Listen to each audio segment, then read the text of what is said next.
যা যা করণীয় সবসময় করে থাকবে। এটা হতে পারে সন্ত্রাস মোকাবেলা, এটা হতে পারে দুস্থদের পাশে দাঁড়ানো। এবং আমরা কেন সম্প্রীতি বান্ধবন বলি, এই যে আমরা আগস্ট মাসে এখানে আসছি, তার পক্ষে আপনারা দেখতেছেন যে যে কোনো ধরনের যে কোনো গোষ্ঠীর যে কোনো ধর্মের অনুষ্ঠান বা হচ্ছে যে কোনো ধরনের সমস্যা কিন্তু এগিয়ে যাচ্ছে। শান্তি শৃঙ্খলা, আইন শৃঙ্খলা, শান্তি পরিস্থিতি বজায় রাখা এবং ধর্মীয়ভাবে গরিব এবং দুস্থদের পাশে দাঁড়ানো, এই সমস্ত কার্যক্রমগুলো আমরা করে যাচ্ছি এবং ইনশাল্লাহ করবো। আপনারা সহযোগিতা করবেন। আপনারা সহযোগিতা করলে আপনাদের সকলের একান্ত প্রচেষ্টায় আমরা আশা করি সম্প্রীতি বান্ধবকে সম্প্রীতি বান্ধবের মধ্যে রাখতে পারি। কেমন আছেন আপনি? আপনার ছেলে মেয়ে কজন? কেউ কি নাম? আপনি কোথায় থাকেন? আপনার বাচ্চা কাচ্চা কজন? নুরুন নাহার,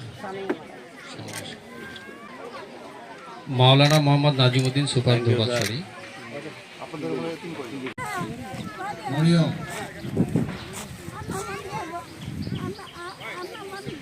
বেলি বেগম, স্বামী সেলিম শেখ, সিদ্দিক,